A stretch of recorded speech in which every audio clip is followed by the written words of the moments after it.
Hoje nós vamos começar essa série chamada A Beleza de Deus. É uma série que a gente fez lá no começo da nossa comunidade, na nossa igreja, lá no Rex, quando ainda era lá na salinha do catecismo. Nós falamos um pouco sobre a matéria de teontologia, o ser de Deus, né? A doutrina do ser de Deus na teologia sistemática. E hoje eu queria que nós começássemos essa série falando um pouco sobre a santa beleza de Deus. Hoje nós vamos falar sobre a beleza de Deus. A série A Beleza de Deus, ela tem como foco falar das grandezas do ser de Deus em meio à sua natureza e principalmente os seus atributos. E nesse ano, quando a gente falou sobre a beleza de Deus em 2021, nós falamos de uma maneira muito abrangente, falando sobre cada ponto que a matéria da teologia aborda sobre a beleza de Deus. Mas esse ano nós vamos focar principalmente nos atributos de Deus, que são um dos pontos dessa matéria. Quando a gente fala sobre atributos de Deus, um dos caras que mais vai escrever sobre isso é A.W. Tozer, que é um teólogo que fala muito sobre o ser de Deus. E quando ele fala sobre os atributos de Deus, tem um livro muito bom que eu quero indicar para vocês, da editora Impacto, chamado Conhecimento do Santo. Se você quer comprar um bom livro, compre o Conhecimento do Santo, porque é um livro que vai te organizar os pensamentos a respeito do ser de Deus. Tem um outro livro também de um outro autor chamado A.W. Pink, o nome do autor. Então você tem A.W. Tozer, que fala sobre o Conhecimento do Santo, e tem o A.W. Pink, que o livro é chamado de Atributos de Deus. Esse livro você vai achar somente em sebo, estante virtual ou na Deep Web. Quem entendeu Deep Web entendeu, quem não entendeu, não vou falar, mas você acha porque ele não foi mais impresso. Então, esse livro foi o primeiro livro que eu li que falava sobre os atributos de Deus, e o nome do livro é Atributos de Deus. Eles são muito bons. E também tem um outro livro do pastor Heber Carlos de Campos, ou Heber Campos, é um pastor presbiteriano muito conhecido no Brasil, que o nome do livro é O Ser de Deus e Seus Atributos. Esses 3 livros são livros que são mandatórios para aqueles que querem estudar e conhecer mais do nosso Senhor. Então, mas eu vou falar sobre Tozer, tá? A.W. Tozer, quando ele fala sobre os atributos, ele dá uma definição muito boa a respeito de atributos. Por quê? Quando a gente fala sobre atributos, gente, a gente entende como atributo qualificações ou qualidades, características que uma pessoa tem. E no caso de Deus, quando nós falamos sobre Deus, nós não podemos aplicar a definição de atributos de uma maneira qualquer. Por quê? Quando nós falamos sobre atributos, nós estamos falando de uma coisa que alguém conquista ou alguém adquire conforme o passar do tempo. Mas quando a gente fala sobre Deus, as qualidades ou as características, os atributos de Deus, não são coisas que Deus adquiriu com o passar do tempo que ele se tornou ou foi Deus. E também esses atributos, eles não foram aprimorados com o passar do tempo. Ou seja, Deus ele não se tornou mais amável com o passar da história de Deus. Ou Deus não se tornou mais santo depois do dilúvio, ou depois de alguma história que aconteceu nas Escrituras. Os atributos de Deus são partes da essência do ser de Deus. Se Deus é justiça, ele não se tornou justo, ele é a própria justiça. Se Deus é amor, não é porque ele começou um dia a se apaixonar por alguém e expressou seus sentimentos. Deus em essência, ele é o próprio amor. Atributos de Deus falam de pontos que são inerentes ao próprio ser de Deus. São a essência de Deus e não partes dele. Em outras palavras, atributos não são algo que Deus possui ou adquire, mas sim algo que ele essencialmente é. São expressões essenciais, fundamentais do ser divino, que são inseparáveis da pessoa de Deus, são inseparáveis da sua essência. Eles não são apenas características que Deus exibe para as pessoas, mas é a realidade de quem Deus é. Cada atributo que nós vemos dentro da história, das Escrituras, dentro da teologia, cada coisa que nós estudamos sobre Deus, que estão ligados aos seus atributos, eles estão interligados intimamente uns com os outros. Isso que significa que Deus, ele é amor, mas ele é justiça, e ambos se conectam. Deus é bom, mas Deus também tem como parte de seus atributos, e por mais difícil que seja falar isso, a ira. Deus é santo, mas Deus também é glorioso, e todos esses atributos que fazem parte do ser de Deus, eles são intimamente ligados, eles não são separados. Deus não é um Deus santo e outro Deus justo. Tudo isso faz parte do ser de Deus, e quando nós estudamos sobre isso, nós falamos justamente sobre a inseparabilidade dos atributos de Deus. Os atributos de Deus não podem ser separados da pessoa de Deus. Não se pode pensar em um Deus sem onipotência. Não se pode pensar que Deus exista sem ser onisciente. Ou até mesmo que Deus não ame. Cada atributo é uma expressão da totalidade do ser de Deus. E todos estão perfeitamente unidos e vivem em perfeita harmonia dentro desse ser de Deus. Agora, uma pausa. É tão interessante e intrigante quando nós falamos sobre os atributos, porque quando você olha para nós mesmos, olhando para as nossas qualidades, aqueles atributos que nós temos, é difícil olhar para uma pessoa que é extremamente legal, simpática, ser uma pessoa séria. Né? Você fica assim, não, ele não pode ser. Existe aquela luta de personalidades, temperamentos. Como essa pessoa pode ser isso e ser a outra coisa e viver perfeitamente em harmonia? Ou uma hora ela vai pender para um, ou uma hora vai pender para outro. No caso do ser de Deus, todas as coisas que ele é, está perfeitamente colocada dentro do seu ser e não diminui uma a outra. Ou seja, o fato de Deus ser santo não diminui que ele é amor. O fato de Deus ser glorioso não diminui que ele é um Deus que se compadece e ele é imanente, está presente na nossa realidade. Justiça de Deus, um dos exemplos que eu coloquei aqui nas minhas anotações é que a justiça de Deus não é uma parte de Deus separada do seu amor ou sabedoria. Cada atributo é uma manifestação do mesmo Deus indivisível.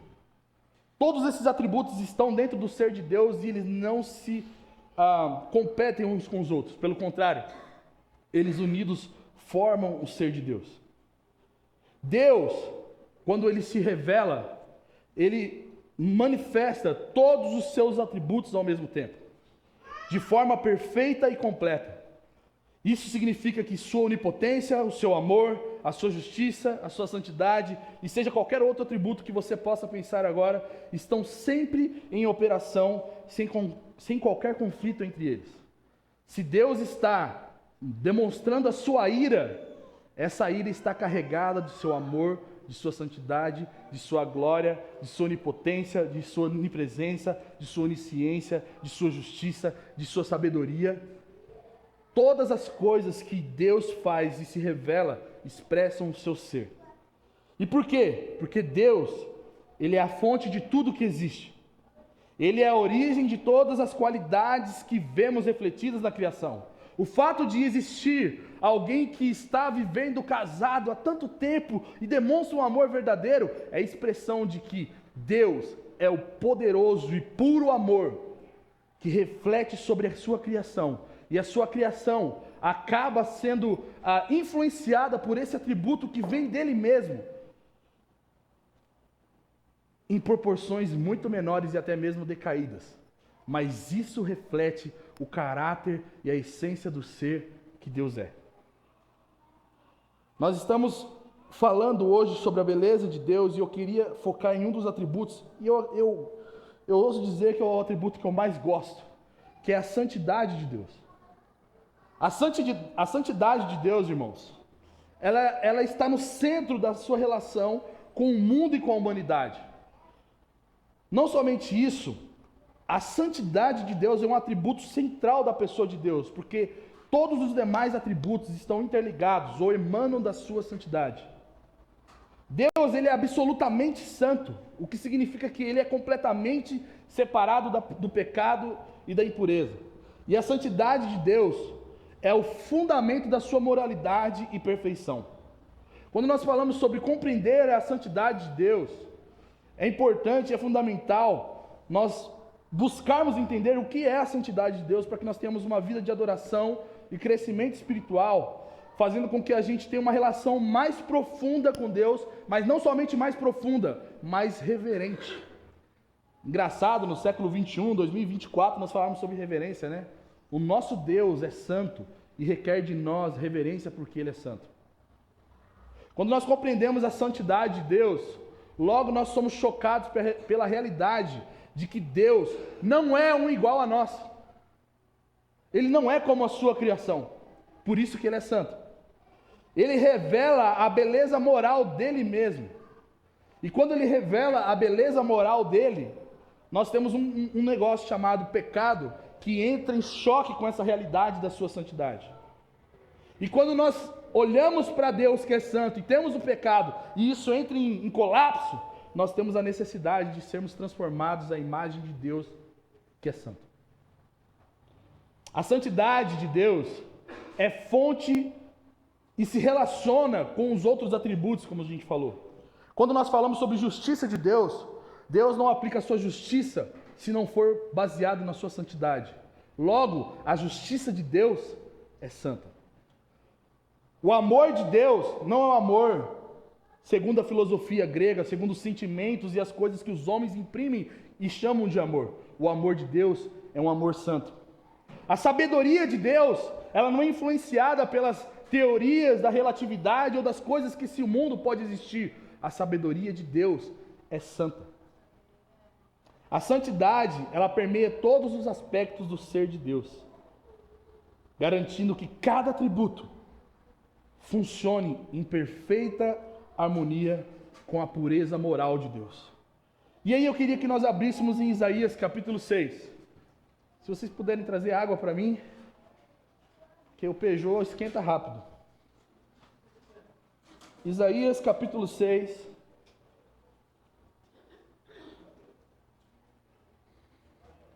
Versículo 1 diz assim: No ano em que morreu o rei Uzias, eu vi o Senhor assentado sobre um alto e sublime trono, e as abas de seu manto enchiam o templo. Acima dele havia serafins, cada um tinha 6 asas, com 2 cobriam o rosto, com 2 cobriam os pés, e com 2 voavam.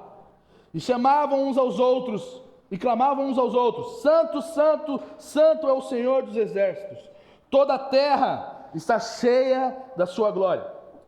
E as bases das portas tremeram a voz do que clamava, e a casa se encheu de fumaça.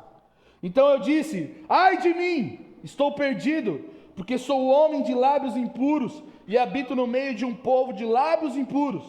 E os meus olhos viram o Rei, o Senhor dos exércitos. Então um dos serafins voou até mim, trazendo na mão uma brasa viva que havia tirado do altar com uma tenaz. E tocou-me a boca com a brasa e disse: Agora isso te tocou, isso tocou os teus lábios, e a tua culpa foi tirada, e o teu pecado perdoado. Gente, Isaías, quando a gente fala sobre santidade nas Escrituras, nós não podemos apartar a mensagem de santidade da profecia de Isaías. Primeiro, porque Isaías foi o cara que mais falou sobre santidade, e nós vamos falar sobre isso. O livro de Isaías é chamado por muitos biblistas como a mini-bíblia, porque ele contém 66 capítulos. Isaías, ele constrói o seu livro em torno de 3 retratos messiânicos. O primeiro deles é sobre o rei messiânico, e ele fala disso a partir do capítulo 1 até o capítulo 37. O segundo, morreu aí? Está funcionando? O segundo retrato messiânico que Isaías fala é justamente sobre o servo sofredor, ou o servo, e ele fala disso no capítulo 38 e vai até o capítulo 55. E o terceiro retrato messiânico que Isaías fala é sobre o conquistador ungido, o Messias, ungido de Deus. E ele fala a partir do capítulo 56 até o capítulo 66 do conquistador. Esses são os 3 retratos que falam sobre o Messias dentro de Isaías. E o ponto central da mensagem de Isaías é santidade de Deus. Por quê? Ele é considerado como o profeta da santidade. E quando nós falamos sobre o adjetivo santo, ou kadosh no hebraico, ele é usado para Deus com mais frequência que em todo o Antigo Testamento, somente no livro de Isaías. Isaías foca a sua mensagem em falar sobre a santidade de Deus, sobre falar que Deus é santo. O livro de Isaías contém mais de 1/3 do total de declarações de santidade de Deus no Antigo Testamento. Ou seja, mais de 1/3 dos 39 livros da Bíblia que fala sobre santidade está no livro de Isaías. Então, se você quiser conhecer a santidade de Deus, leia Isaías.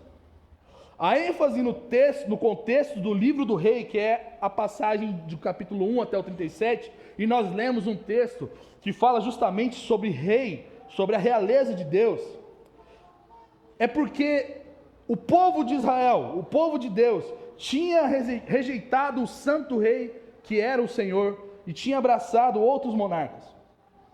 O povo de Deus havia se voltado contra o Senhor e rejeitado a sua palavra.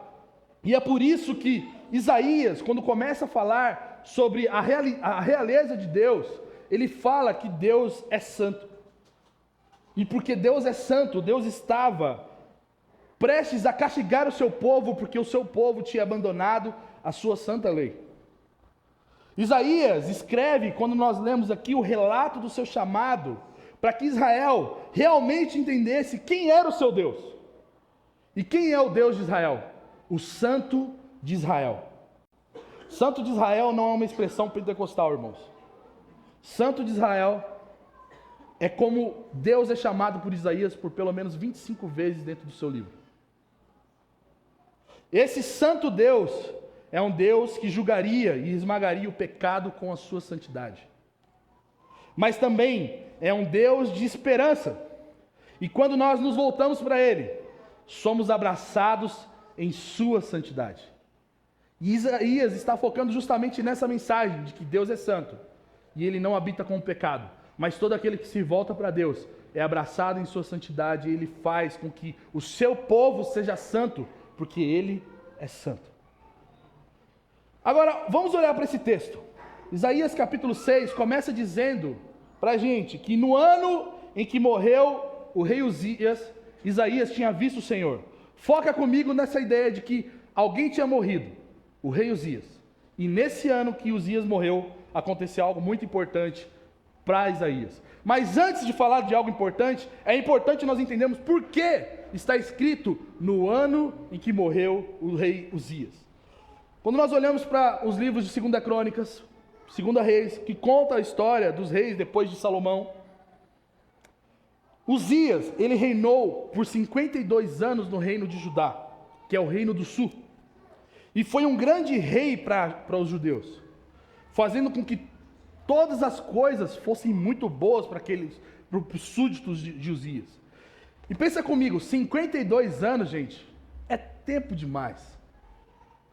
Uzias, ele contou com o braço do Senhor para lutar contra os inimigos de Judá. Nesses 52 anos, Uzias, como rei, fez batalhas e foi vencedor em suas batalhas. Além disso, Uzias também construiu torres e fortalezas, tanto na cidade de Jerusalém como no deserto, para proteger a cidade de Jerusalém dos inimigos. Uzias, ele chegou a formar um exército de 300.000 homens, mais de 300.000 homens em Jerusalém. Segundo a Crônicas 26, 13, vai dizer que existiam mais de 300 homens obedientes às ordens de Uzias. 307.000 homens, para ser mais exatos. Gente, é 2 cidades de Varginha, de exército.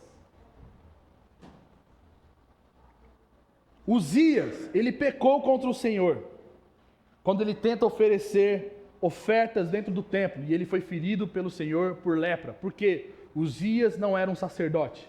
E o que Uzias estava fazendo aqui, quando ele tenta oferecer? Ele estava tentando usurpar para si a glória do Messias, que seria um rei sacerdote.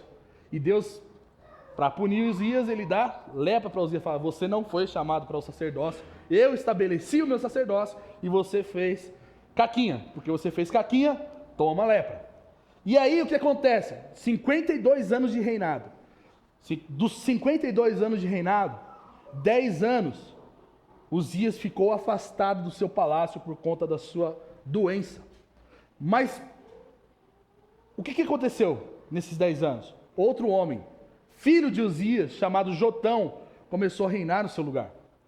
Uzias foi considerado um rei que obteve grandes conquistas militares, e ele foi um cara extremamente conhecido no Oriente, ao ponto do Egito ficar sabendo da fama e temer o exército de Uzias na época do seu reinado.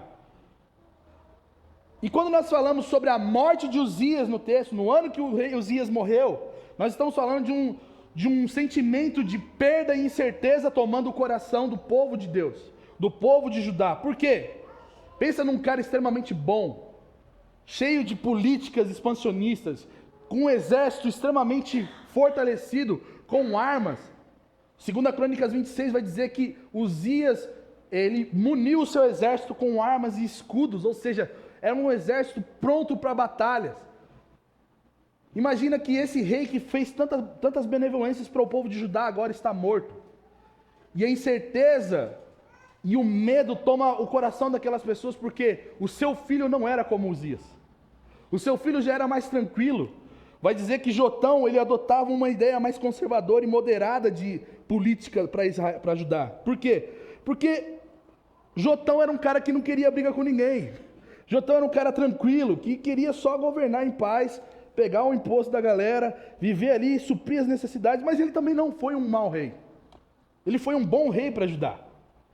Só que depois de Jotão, nós temos um problema, um rei chamado Acás. Esse rei, ele é problema. Por quê? Você tem um ótimo rei, um excelente rei, aceito por todo mundo, que reinou 52 anos. Fica doente, se afasta por 10 anos, morre. Mas o seu filho, Jotão, governa por 16 anos. E esses 16 anos de governo não foram os melhores, não foi a época de diamante, mas foi uma época boa. Mas se levanta um outro rei, que é filho de Jotão, chamado Acás, neto de Uzias, que ele foi um péssimo rei aos olhos do Senhor. Por quê? Porque na época em que Acás assume a sua posição, e é a época que Isaías está escrevendo o seu livro, esse relato histórico, é um tempo em que o Império Assírio está tomando força no Oriente. E o Império Assírio estava cercando as regiões das terras de Israel, e era uma grande ameaça para as terras israelenses. Então o Reino do Norte já estava praticamente tomado pela Síria. E agora o inimigo estava na porta de Judá, batendo para ser invadida. E aí, gente, o que Acás faz? Ele faz uma aliança com a Síria. Ele, em vez de confiar e depositar a sua confiança no Senhor, que fez o povo de Deus sair do Egito com o seu braço forte, fez com que o seu avô ganhasse batalhas extraordinárias contra os filisteus e os inimigos do seu povo. Agora, esse neto está fazendo alianças com os inimigos de Deus. E esse neto está fazendo coisas terríveis diante dos olhos do Senhor. Ele foi um rei reprovado diante dos olhos de Deus, porque ele depositou a sua confiança nas alianças dos homens, mais do que o que Deus poderia fazer contra o Império Assírio. E a profecia que nós estamos lendo aqui, do capítulo 1 até o capítulo 37, é justamente Deus lidando com o povo, justamente por causa dessas barganhas que os reis estavam fazendo, por conta das ameaças dos inimigos. Em contraste com o rei Uzias, Acás foi um péssimo rei. Mas o mais belo de tudo é que Isaías, ele se choca com um péssimo rei, governando sobre o seu povo, mas ele tem a lembrança de que um dia, no ano em que morreu o rei Uzias, ele viu o Senhor assentado em seu alto e sublime trono. Esse Senhor está sentado em um trono. E se ele está sentado em um trono, ele é o quê? Um rei. Isaías viu o alto e sublime trono de Deus. O que dá a percepção de que Deus, o Deus do povo de Deus, o Deus de Israel, o Senhor dos exércitos, não é somente um grande general, mas ele é um grande monarca, que está sentado, não em um trono de homens, mas num alto e sublime trono. Isaías tem um encontro com o Senhor que está sentado nesse alto e sublime trono. Isaías vê o Deus visível. E o Deus visível, meus irmãos, é o Cristo pré-encarnado, e você vai poder aprender isso a partir de quinta-feira na Escola do Cordeiro. Tá? Ainda dá tempo de se inscrever, procure o Costinha. Se você não se inscreveu para a nossa Escola do Cordeiro, nós vamos falar sobre os fundamentos da nossa fé, na nossa confissão de fé, se inscreva. Isaías está olhando para Deus. Isaías está olhando para Cristo pré-encarnado, porque ninguém jamais viu a Deus, senão o Filho. É isso que João vai dizer. Cristo, que é o resplendor da glória do Pai, a imagem invisível, a imagem do Deus invisível. Isaías vê Cristo assentado em um alto e sublime trono. Enquanto no palácio de Acás tinham incertezas, enquanto no dia em que Isaías vê o Senhor, o seu coração estava cheio de luto e de incertezas, porque até mesmo Isaías era possivelmente um primo de Uzias. Imagina o coração desse cara que está vendo o Senhor. Medo, incerteza, luto, perda. De repente, os olhos dele estão abertos e ele está vendo o Senhor. Enquanto nesse lugar de incerteza, de medo, de todo transtorno, no trono do céu, existe um Deus soberano, em que nada daquilo que Isaías estava sentindo abalava esse trono. Vale ressaltar que esse texto nos mostra quão glorioso e quanto Isaías foca no senso de majestade da pessoa que ele vê. E a pessoa que ele vê é Cristo. Isso nos dá o entendimento de que Jesus Cristo não se tornou Deus, ele sempre foi Deus soberano. O Filho de Deus sempre foi e sempre será glorioso, porque glória é parte dos atributos de Deus. E quando Isaías fala que ele estava no alto e sublime trono, o que Isaías contempla é mais do que um ser propriamente, o que já não é pouca coisa. Isaías vê que o Senhor é alto, onde nenhum outro pode estar, e exaltado, ou seja, levantado pelo reconhecimento da sua soberania, ou seja, o governo de Deus.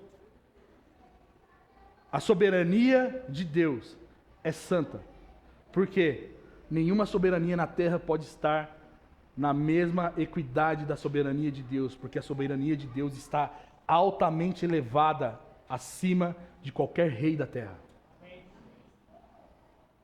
Em outras palavras, Isaías, que estava acostumado com a monarquia, que estava acostumado a ter um rei, que tinha como entendimento que o rei, um bom rei, tinha políticas de expansão territorial, se topa agora com aquele que é maior que Uzias, que reinou por 52 anos em Judá, ou até mesmo Davi, que foi um baita rei para Israel, ou qualquer outro imperador que viesse a existir na Síria ou em outro reino da sua época. Isaías estava diante do rei de toda a terra, do rei de todo o universo. O texto vai dizer que as vestes desse monarca sentado em seu trono, as abas de suas vestes, elas enchiam o templo. E quando nós falamos sobre templo, isso está apontando para a realidade da majestade de Deus, enchendo o centro da vida do povo de Deus. Porque, gente, o templo, para todo judeu, o templo é o lugar mais importante da vida do povo de Deus. Por quê? Porque o templo do Senhor é aonde dita, ou é o centro da vida daquele que é chamado por Deus. A cidade de Jerusalém era extremamente importante para o judeu, justamente por isso, porque dentro da cidade de Jerusalém existia o templo do Senhor. E o templo do Senhor é o que fazia com que a vida do povo de Deus fosse regida. Por quê? Existiam festas e todo judeu tinha que ir para Jerusalém, porque essas festas eram comemoradas no templo. Diferente de qualquer outro povo, ou qualquer outra religião, o povo de Deus, Ele pode provar não somente de prestar culto diante do Senhor, mas prestar culto com a presença e a realidade integral do ser de Deus no meio deles, e não uma tipologia.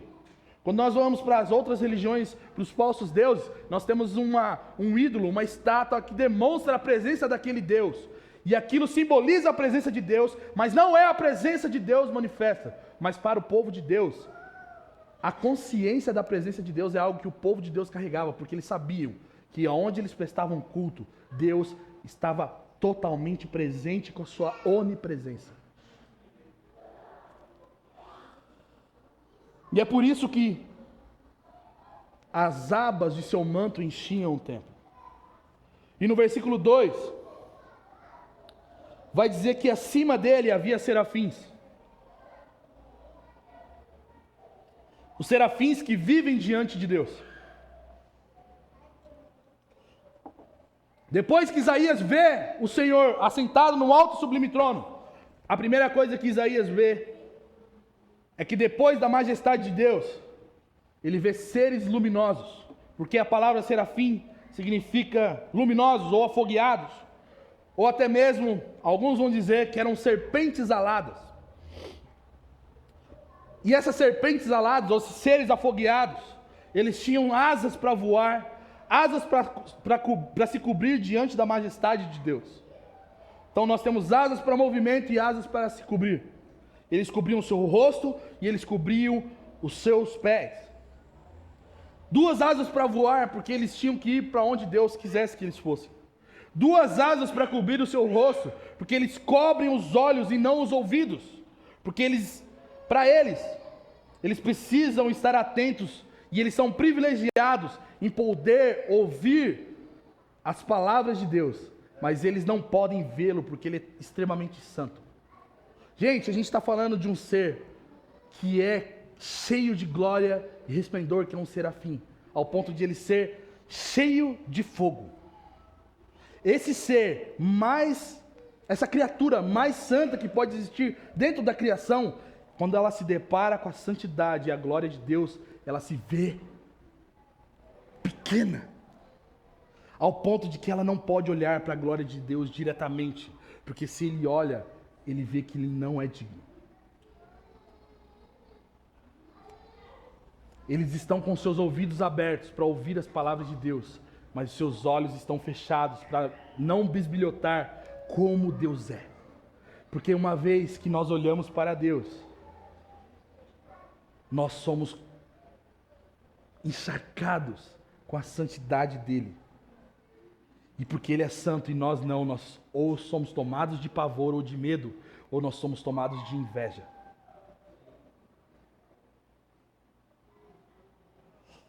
As terceiras asas, vamos colocar assim, né? São duas asas para cobrir os pés. Falam e remetem a uma coisa chamada atividade e direção.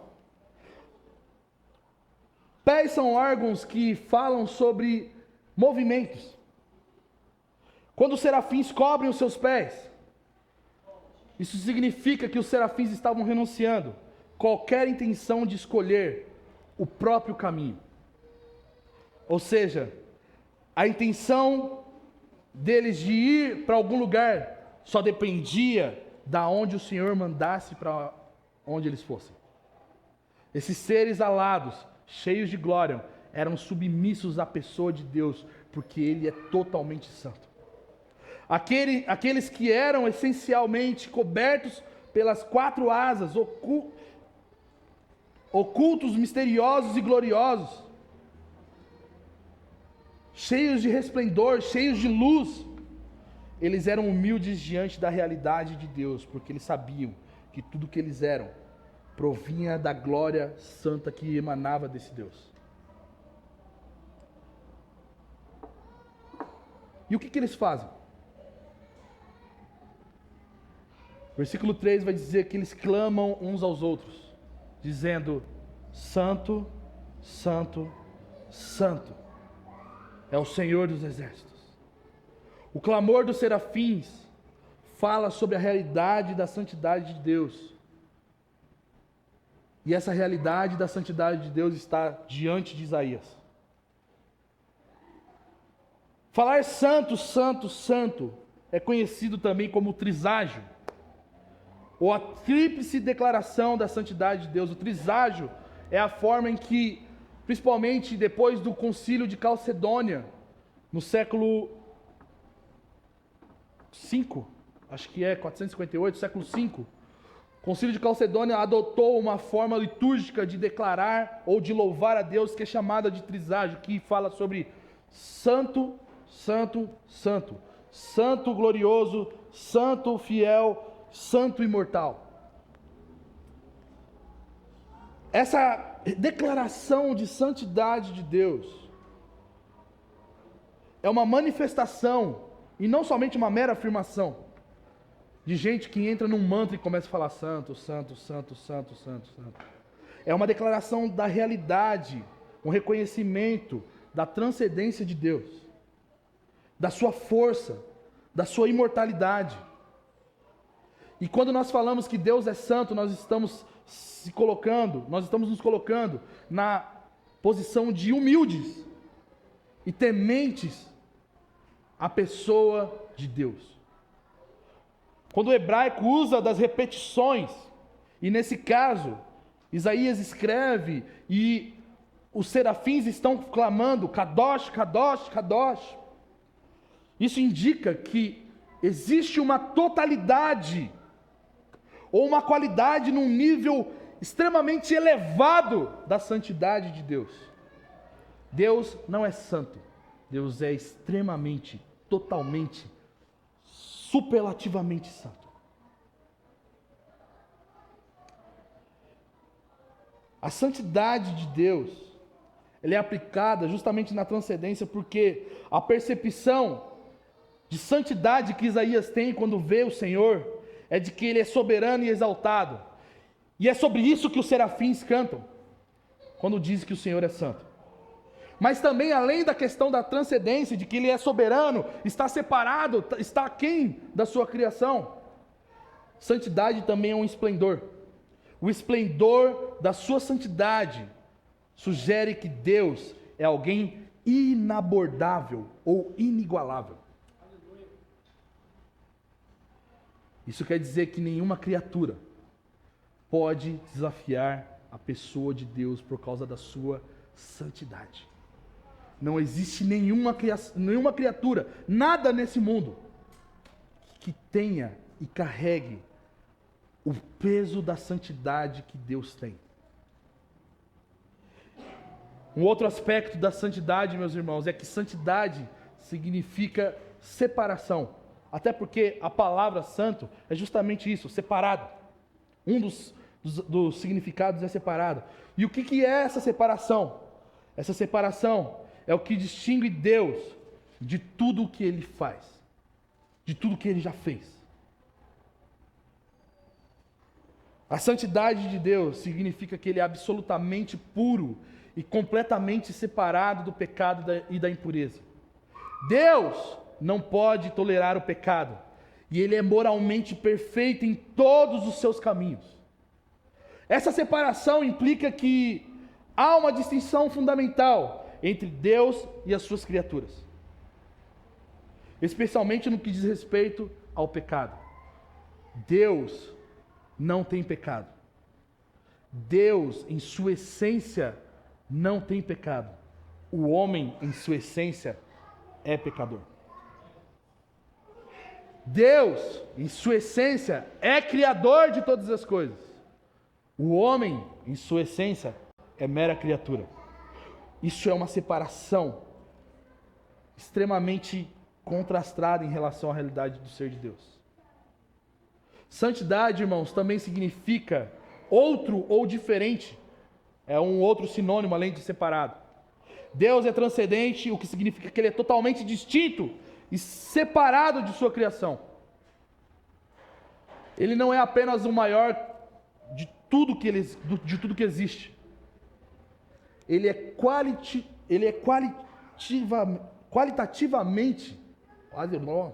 qualitativamente diferente.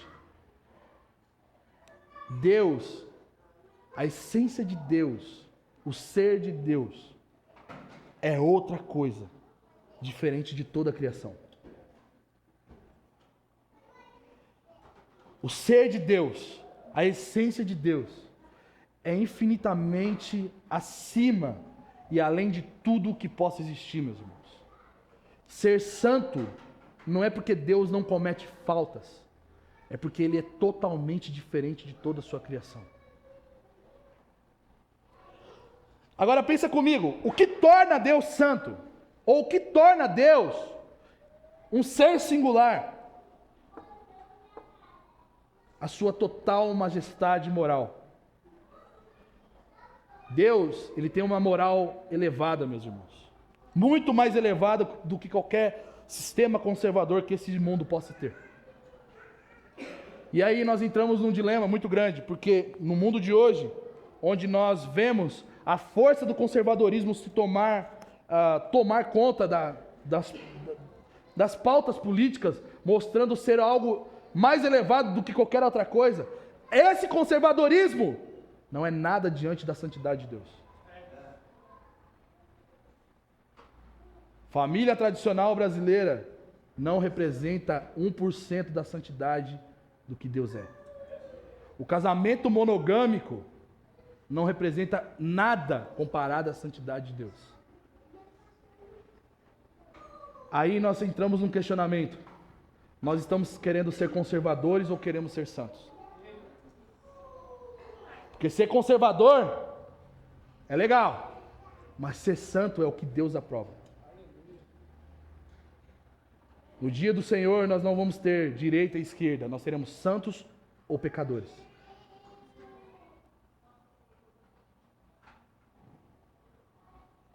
A moral de Deus, meus irmãos, é muito mais elevada do que qualquer moral que nós pregamos. Harold Holling é um cristão de tradição batista e acadêmico do Antigo Testamento, no século XX, quando ele comenta sobre o texto de Isaías, ele vai dizer assim: quando as pessoas temem a Deus, não é a consciência da humanidade na presença do poder divino que fazem elas temer, mas a consciência do pecado na presença da pureza moral que Deus é. Ou seja, não é o fato de nós sabermos que Deus é santo que faz com que a gente tema Ele. É o fato de que até mesmo nós sendo moralmente elevados, quando nós estamos diante da pessoa de Deus, nós temos um problema.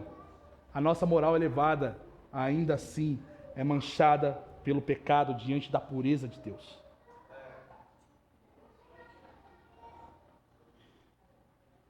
Isso é muito sério, meus irmãos. Agora eu entendo porque Isaías fala: ai de mim.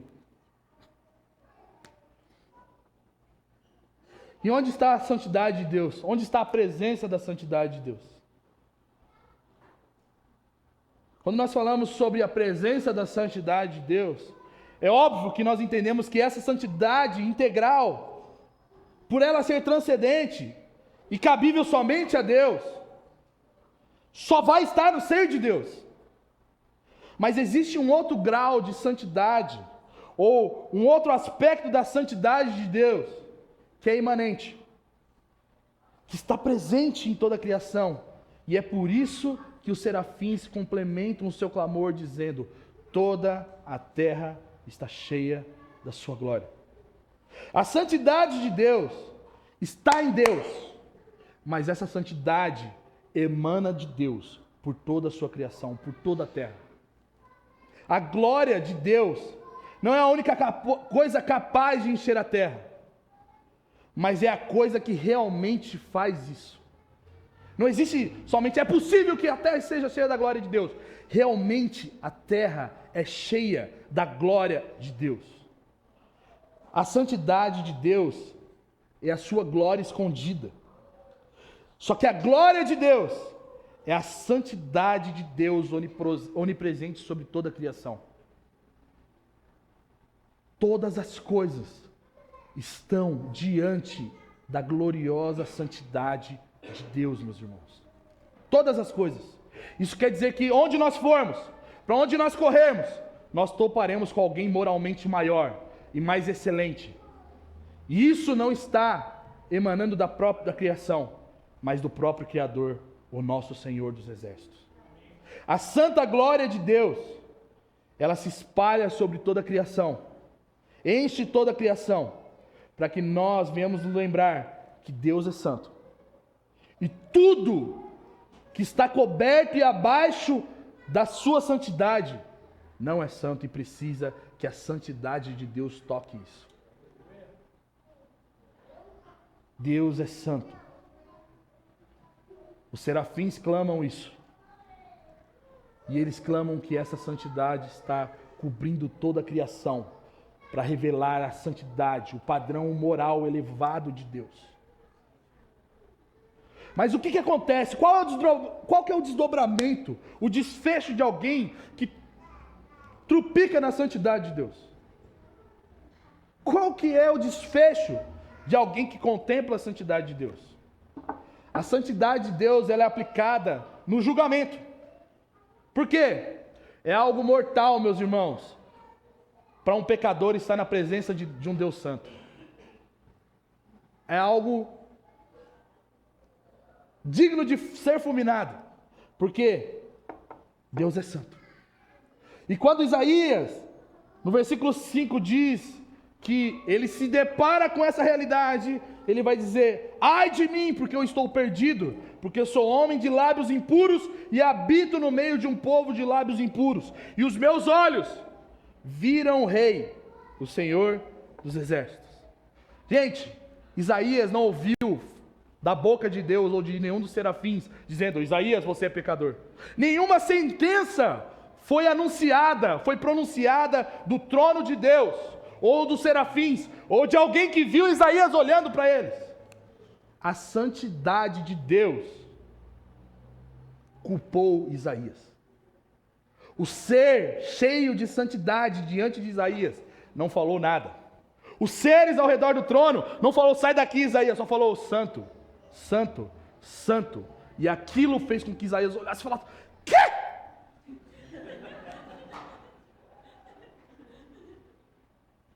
Eu sou pecador.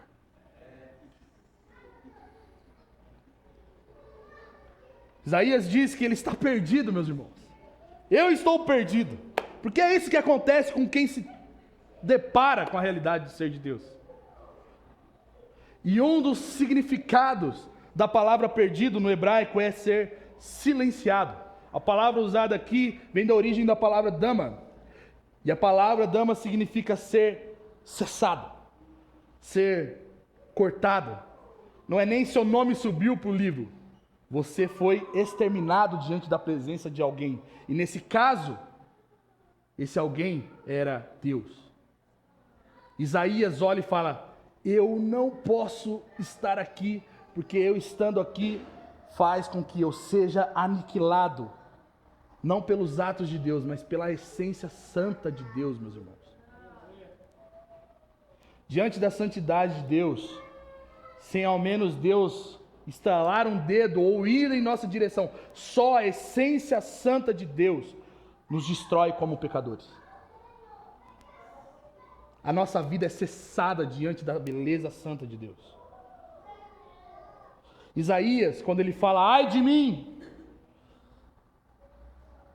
ele cita um pecado. E quando a gente pensa: pô, o cara viu a santidade de Deus, ele vai ver: eu vi pornografia, eu roubei um banco, eu matei a minha mãe. Isaías fala: ai de mim, porque eu estou com os meus lábios impuros. Não precisa levantar a mão, mas quem de nós uma vez ou outra falou mal de alguém? Ou até mesmo soltou uma mentirinha para não ser prejudicado? Quem de nós, quem é o mais conservador dessa sala aqui, que pode dizer: eu nunca tropecei em minhas palavras? Isaías está falando que essa falha ridícula, que às vezes a gente faz para se proteger, faz porque a gente é mau caráter, faz porque a gente é pecador, essa falha ridícula não é nem matar a mãe, não é algo grave. Essa falha ridícula, essa menor falha, torna ele excluído da presença de Deus, porque Ele é santo. Nossos menores pecados, irmãos, são nossas maiores ameaças diante da santidade de Deus. Agora olha para mim, de verdade, você leva a sério os seus menores pecados, da maneira que Isaías levou a sério as fraquejadas das palavras de Isaías?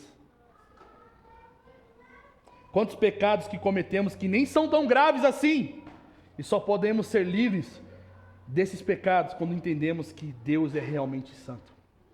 Sabe, a mentirinha que nós contamos, as coisinhas básicas que fazem parte das dinâmicas da vida, de uma vida pecadora, são essas coisas, contrastadas com a santidade de Deus, que deveriam nos fazer nos arrepender.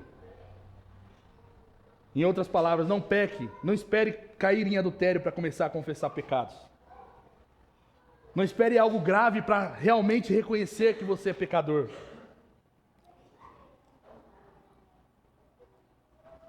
No nosso discipulado, nós temos aquelas 11 perguntinhas cabeludas, né? São perguntas de coisas básicas.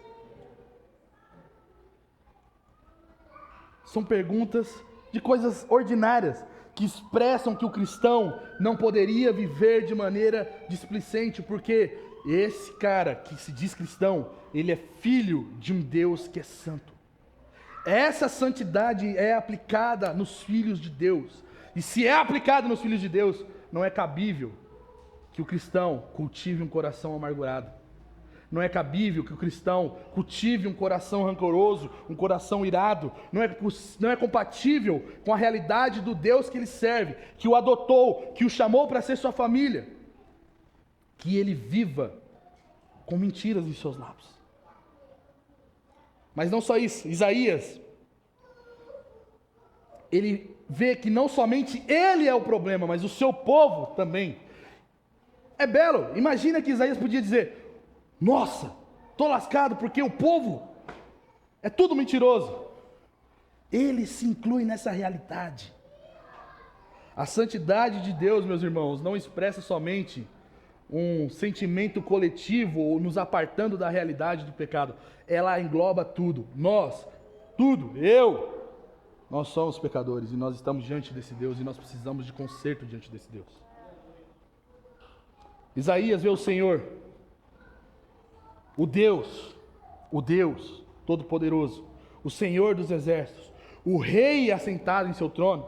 E é isso que ele vai dizer no versículo 5: meus olhos viram o Rei, não o rei Uzias, o Rei do universo. Não o rei Acaz, bandido. Meus olhos não viram qualquer imperador, meus olhos viram aquele que cria e sustenta o universo pelo poder de sua palavra. Diferente do povo que ouvia falar sobre o Senhor dos Exércitos, ouvindo as histórias do passado, diferente do povo que ouvia falar do Santo de Israel pela boca de Isaías, Isaías estava visível e diretamente olhando para Deus. E o que Isaías vê? A santidade de Deus. Isaías não via um Deus amoroso e abençoador que vai fazer com que os seus propósitos deem certo. Embora Deus pudesse e faça isso, ele se depara com um Deus que é santo. O ser santo de Deus diante dos olhos, e aquilo dava desespero para Isaías. Aflição, porque ele era um mero pecador. Temor diante do Supremo Rei do Universo, que além de ter o domínio, seu domínio e majestade eram santos. Deus não roubou de nenhuma outra divindade o poder que ele tem, a majestade que ele tem. Ele é essencialmente majestoso, e essa majestade procede da sua santidade. Tudo que Deus é, não pode aplicar em Deus dolo. E é por isso que quando nós falamos que Deus é soberano, quando nós ficamos incomodados com a soberania de Deus, nossa, Deus é soberano, por que Ele é soberano? Porque Ele é santo. Nossa, Deus faz as coisas do jeito que Ele quer. Por quê? Porque Ele é santo. A santidade, gente, é o próprio Deus. Não é um conjunto moral que Deus cumpriu para ser santo. É a essência do ser de Deus. Só que nós vemos a santidade sendo revelada diante dos olhos dos homens. E no caso de Isaías, ela caminha em direção a apontar para a realidade de Deus. Nós vemos também a santidade sendo aplicada em direção ao julgamento, mostrando que os homens são pecadores, mas Deus é santo. Mas nós também vemos nesse texto a santidade de Deus sendo aplicada em direção a salvar um pecador. E nós vemos isso no versículo 6, dizendo que um dos serafins voou até Isaías, trazendo uma brasa viva que havia tirado do altar com um tenaz, e tocou-me a boca com a brasa e disse: agora isso tocou seus lábios, Isaías. A sua culpa foi tirada, e o seu pecado perdoado. Aqui nós vemos um dos serafins, por ordem de Deus, indo até Isaías para tocá-lo. Não foi Isaías falando: deixa eu te dar R$50 aí, você me abençoa com um toque da brasa. Não foi Isaías fazendo campanha para ver se ele era purificado. Não foi qualquer movimentação de Isaías que fizesse com que ele fosse santificado, mas a vontade de Deus. A iniciativa de santificação, meus irmãos, não iniciou em Isaías. Porque quando Isaías se depara com o seu pecado, o que ele pode fazer com o pecado dele? Pecar mais. A iniciativa de santificação, mesmo que Isaías reconhecendo o seu estado mortífero, sua falha, ele não pôde fazer nada que mudasse essa realidade. Mas Deus tomou a iniciativa em santificar Isaías, da mesma maneira que tomou a iniciativa em nos santificar. O fogo perpétuo do altar do holocausto toca Isaías, e aqui é muito belo falar sobre isso, porque normalmente, quando a Bíblia aponta para fogo como símbolo, a Bíblia está falando não de fogo que a gente fica tremendo, fala sobre a ira de Deus. Fogo, no Antigo Testamento, principalmente, não tinha conotação de purificação, mas de juízo. Tudo que Deus quisesse julgar, Ele usava do fogo para demonstrar a sua ira. O fogo no altar de Deus, do holocausto, servia justamente para simbolizar que aquele animal que estava sendo queimado, estava padecendo pela ira de Deus. A ira de Deus estava sendo emplacada sobre o animal que estava sendo oferecido como holocausto. Sabe por quê? Porque aquele fogo representava a ira de Deus sobre o pecado e sobre o pecador. Na cultura do Oriente Antigo, o fogo também representava purificação. Mas Deus olha para fogo como juízo. Mas Deus também não se limita somente àquilo que Ele define como fogo. Ele usa da linguagem de expiação, de purificação, de propriação, de santificação, e pega aquilo que normalmente é usado como ira, como você vê em Gênesis capítulo 3, versículo 24, em que os anjos, quando guardavam o jardim, tinham uma espada de fogo. Em Números, que fala para o povo de Israel tacar fogo na cidade, porque aquilo representava o juízo sobre as cidades em que Israel estava conquistando. Naquele momento, em Isaías, o fogo de Deus recebe um novo significado, o significado da purificação. Deus usa da linguagem dos povos antigos ao redor de Isaías para dizer: além da ira que pode ser reservada àquele que não é santificado, o meu fogo purifica você agora, Isaías. Santifica você agora, remove de você a culpa e o pecado, expressando a obra de salvação sendo aplicada sobre Isaías. E sabe o que é mais lindo de se ver? É que no versículo 7, nós vemos que essa obra de purificação, ela não é falha, ela é eficaz. Por quê? Porque quando Isaías recebe o toque do serafim com a brasa viva, instantaneamente ele é purificado. A obra de santificação em nós, por meio da santidade de Deus, meus irmãos, não é falha, ou não é perdida. Deus, quando nos salva, Ele já nos santificou instantaneamente para a sua glória. Isaías, ele foi atendido em sua súplica pelo seu pecado. Deus tocou e removeu dos seus lábios o pecado. Mas Deus lida com outra coisa nesse texto também, dizendo que Deus remove de Isaías a sua culpa. Em algumas versões o texto está como iniquidade. E o que é iniquidade, meus irmãos? Antes de falar o que é iniquidade, nós precisamos saber o que é pecado. Pecado são ações que nós cometemos contra Deus ou contra o próximo. Iniquidade é a motivação, é a corrupção moral de nossos corações, que não depende de ações, mas ela se move, ou ela move com que todas as coisas que nós venhamos fazer sejam intencionalmente ofensivas a Deus ou ao próximo. Então vamos lá. Deus não só tira um problema do que Isaías estava fazendo. Deus, quando toca os lábios de Isaías com a brasa, ele estava mexendo dentro do coração de Isaías, que era um coração contaminado pelo pecado. Pecado fala de algo exterior. Iniquidade fala de algo, de um fator interior. Deus podia falar, tudo bem, Isaías, conta zerada, vamos ver como que vai começar agora, uma nova contagem. Não. Deus zera a conta e tira aquilo que é o ladrão da conta. Deus faz com que não tenha dívida, mas tira também o problema que gerava a dívida. E sabe o que isso nos mostra, meus irmãos? Que Deus sabe lidar com o que nós fazemos, mas não somente com o que nós fazemos, com quem nós somos. E a forma como Ele lida com a gente é nos purificando de uma vez por todas para sermos santos. Deus não quer dar 12 passos para você largar a pornografia. Deus quer tocar no seu coração, idólatra e corrupto, para que você seja santificado de uma vez por todas.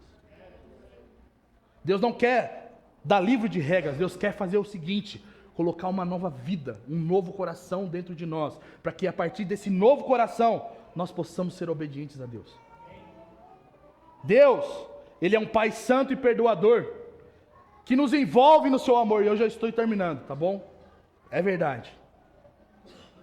Deus, Ele é um Pai santo e perdoador, que nos ama, que faz o seguinte: não tem problema, o que você fez eu já perdoei. Mas não somente isso. Deus, Ele olha para nós e sabe que nós somos algo. E esse ser algo é um problema que nos torna culpados. Deus remove essa culpa. Mas não só remove a sentença de culpa, Ele nos remove o coração impuro, quando Ele nos toca com sua santidade. Deus, quando Ele tira da gente esse coração pecador, Ele está aplicando a sua justiça sobre nós, meus irmãos. Ele é um santo juiz, que agora não quer lidar com alguém que é culpado, mas alguém que foi santificado pela sua santidade.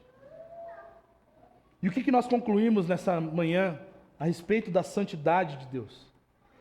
A santidade de Deus é essencial à sua identidade.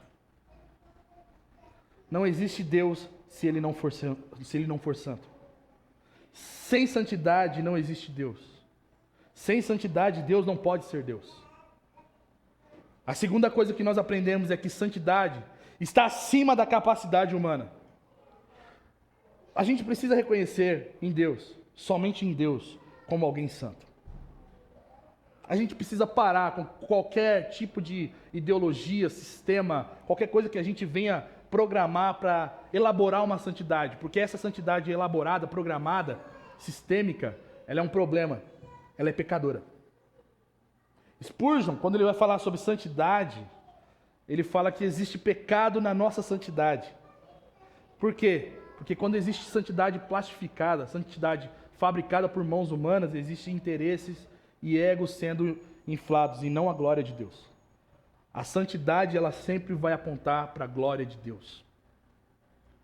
Então, me desculpe, mas se você está contando com as estrelinhas que você pode adquirir de Deus porque você pecou menos essa semana, eu digo, se você pecou menos é para a glória de Deus e não para a sua glória. Deus, Ele é inabordável, meus irmãos. Ninguém é como Deus. E porque Ele é separado, inabordável, inigualável, mostra que nós somos falhos. E a capacidade de santificação não está cabível a nós. A verdadeira santidade não é cabível pelos nossos esforços. Não é cabível nem na nossa essência. E é por isso que quando Isaías recebe o toque, ele tem removido o seu pecado e sua culpa. A santidade de Deus, meus irmãos, quando nos abraça, nos envolve, ela está ali para nos remover o coração pecador e nos fazer com que as nossas ações pecaminosas sejam removidas do nosso dia a dia. A terceira coisa que nós aprendemos é que toda a santidade que nós temos provém de Deus. Deus, porque Ele é santo. Deus na condição de santo. Deus na sua essência santa. Nos coloca na condição de culpados ou santificados pela sua glória imanente. O que isso quer dizer para nós? Que toda a terra está cheia da glória de Deus. Toda a terra está sendo encharcada pela santidade de Deus. Essa santidade ou nos abraça e nos santifica, ou ela nos torna cada vez mais culpados diante dos olhos de Deus. E a quarta e última coisa que nós aprendemos é que contemplar a santidade de Deus não nos deixa indiferentes. Por quê? Quando Isaías vê o Senhor, ele diz: ai de mim que sou pecador. Ou nós somos afetados pela santidade de Deus em nos santificar, ou nós somos afetados pela santidade de Deus quando nós olhamos para Ele em nos condenar. Ou nós somos purificados pela santidade e fogo de Deus, ou nós seremos alvos da ira de Deus, que é fogo consumidor. Não existe uma relação passiva da criação com Deus e sua santidade. Deus é santo. Qual é a reação que nós temos? O que a santidade de Deus está produzindo em nós? Santificação ou condenação? Purificação ou ira eterna? E o que nós podemos fazer com isso? Quais são os passos práticos disso? Nós precisamos olhar para Deus e ver nele, somente em Deus, nada mais. Pare de ser enganado por coach. Pare de ser enganado por pessoas que vão aplicar técnicas legais sobre a sua mindset e comece a olhar para Deus. Porque Deus é a fonte de toda a santificação. Deus, que é essencialmente santo, pode tornar a gente que é pecador em santos pela realidade da essência de Deus. Pare de olhar para as coisas que você tem cultivado como mecanismos e estilos de vida e comece a olhar para o Senhor agora, porque um dia nós olharemos para Ele e a sua santidade pode nos condenar. A segunda coisa que nós devemos fazer é confessar os nossos pecados. Confessar pecados e confessar a realidade da santidade de Deus nos leva a provar da graça de Deus. Deus atende o nosso pedido de socorro e de misericórdia, meus irmãos. E só pode fazer um pedido de socorro, um pedido de misericórdia, quem olha para si e vê que está perdido como Isaías esteve, diante da santidade de Deus. Nós precisamos parar de orar por pedir bênçãos e proteção de Deus e começar a pedir pela santidade de Deus, porque essa santidade vai nos abençoar e nos proteger da ira de Deus. Eu sei que muitos de nós não gastamos tempo da nossa oração pedindo santidade do Senhor, meus irmãos. Nós pedimos provisão, nós pedimos dinheiro, nós pedimos conforto, nós pedimos a bênção e a presença de Deus, mas a presença de Deus é santa. Se nós estamos pedindo a presença de Deus, nós cantamos, vem habitar, não queremos só uma visita. Se Deus essencialmente habitasse em nosso meio, o que seria de nós, meus irmãos? A terceira coisa que nós precisamos fazer é confiar na obra santificadora de Deus sobre nós. Por quê? Nós precisamos confiar que a santidade de Deus não é um erro. Ela não está sendo falha, porque nós ainda pecamos. Porque Isaías não deixou de pecar. Esse é o problema. Isso não quer dizer que a santidade de Deus é fraca. Mas quando nós confiamos na santidade de Deus e na sua obra santificadora, isso vai ajudar a gente a abandonar o pecado e não mais viver para uma vida pecadora, mas nós vamos viver para a glória de Deus.